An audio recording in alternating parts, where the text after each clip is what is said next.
player in the market and stay an important player in the market. So hydroponic is growing and developing very, very fast, and I will try to guide you through this presentation to see which are the market evolution and possibilities. So what we see more and more in the last decades is that soil diseases and problems are becoming more and more a difficult issue to treat. You see some sclerotinia coming in a lot of countries, rhizotonia, big vein, fusarium, all kinds of soil diseases which are very, very hard to get rid of. And one of the things is that the possibilities of soil disinfection is becoming very difficult. Like in the past, methyl bromide is now not allowed anymore, but also the use of Shell DD, for example, become more and more difficult to get registration every year. Another evolution is that if you look to the supermarkets, Greenpeace paid a visit to some supermarkets in Germany, and they tested all kinds of the lettuce, not only the lettuce but a lot of vegetables, and they made propaganda on the internet saying that supermarkets are almost selling you poison. It's not true, because everything is according to European regulations, except they think it's still too much. And a lot of supermarkets, because of this propaganda on the internet, lost a lot of turnover. The supermarkets go to the auction, and they say to the auction, we need only 5 active compounds in the lettuce, for example, with lettuce. And it can be no more than 70% of the MRL, the maximum residue limit. So this will become more and more difficult for the growers in a traditional system to supply these demands of, for example, almost now, I think, almost all supermarkets. Then you have also more difficulty to get new chemicals in the market, because the chemical companies, they have to ask for registration for every crop in every country separate. If tomorrow Europe has a common law, then you can say, for example, they ask for a climate group to ask for regulation for a product. But on hydroponic, it is possible to get a product with lower residue levels. The hydroponic growers, they use, for example, I think between 5 and 10, 15% of the chemicals which they use at the moment in the traditional way of growing. Another evolution or a trend is the quality of the water. It is becoming more and more difficult on the globe and worldwide to find good water quality.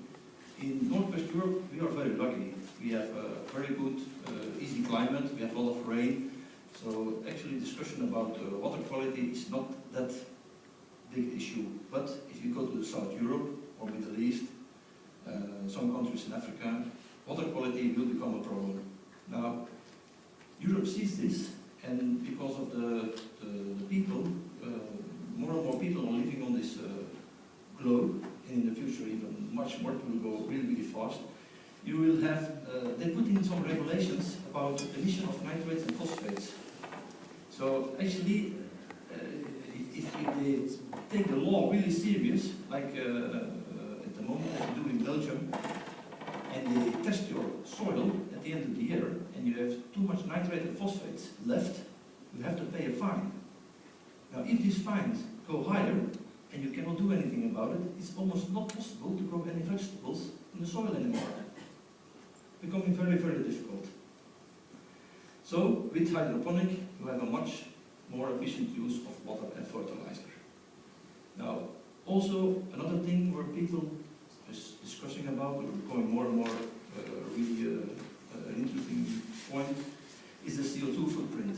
CO2 footprint is the amount of energy you put into a surface or per piece. It has to be lower. Now, on hydroponic, it's possible.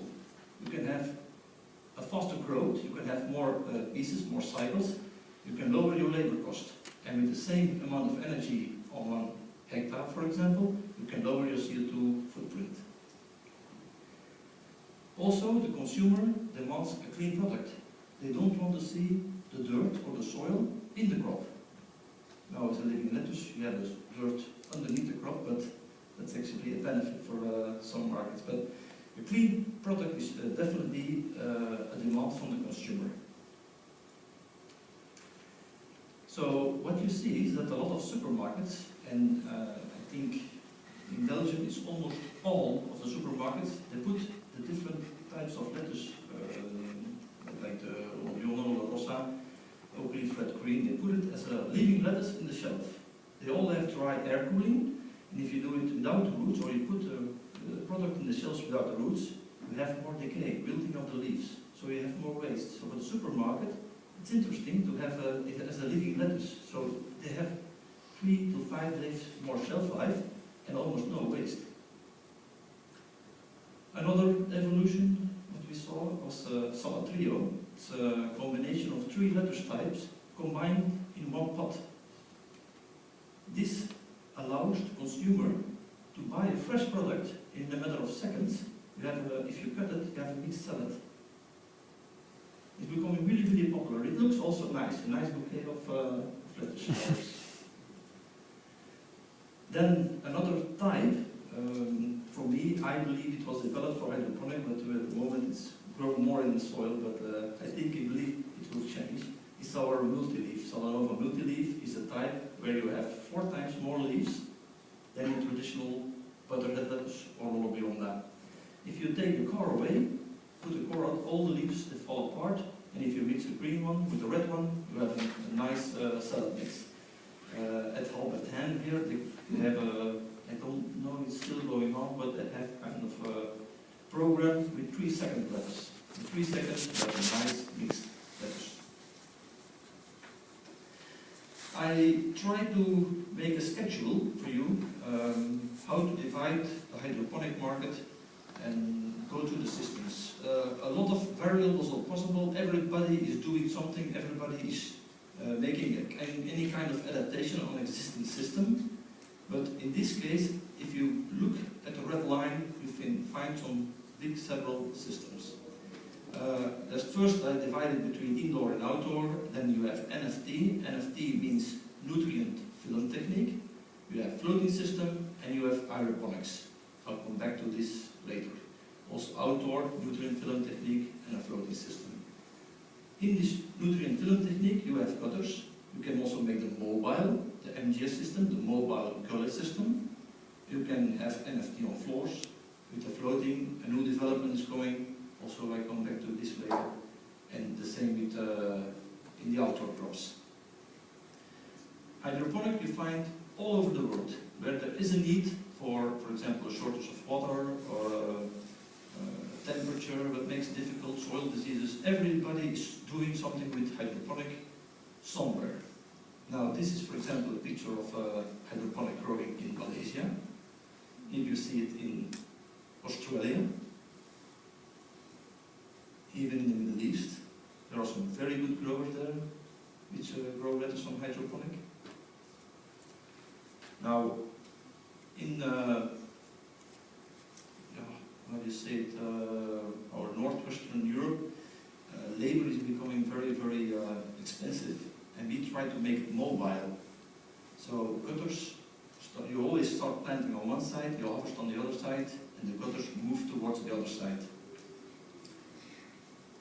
So this is a plant or root development we find from a mobile gully system.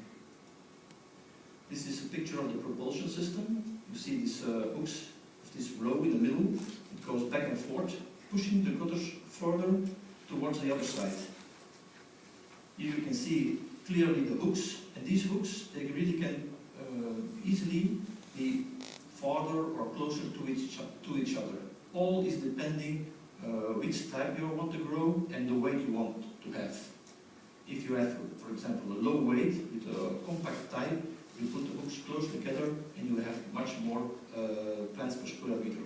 If you want to have a heavy lettuce, like we in Belgium, we like to have butterhead lettuce for more than 500 grams, we need to space in the hooks really, really far so that we have a low density at the end. This is another way how to propulse or how to move the gutters forward, simply. And at the end, all these gutters can be transported toward the shed for harvesting. You can also harvest in front of the base, but here the people have less problem when it's, for example, too warm in the greenhouse. One variable on this is gutters on tables. In this case, the gutters are not mobile, but the tables are mobile. You start planting here at the beginning, the tables are transported to the back, put on the other side, and they come back, and they always harvest in this place. Also under NFT, you have kind of floors, and you put, in this case, it are 5-6 centimeter peat blocks. You put the lettuce on the soil, and with that a flood, plants get the nutrition and the water. Also here, complete concrete floor, and the water is flowing from sun up to sundown. Then another big system is a floating system. The floating system actually is a big pool with water enriched with fertilizers. And the plant, they are hanging in the water with the root system. These pools are between 20 and 30 centimeters deep. And the length is, depending the company, the size of the company you have. Here you see a picture of Flora Rossa.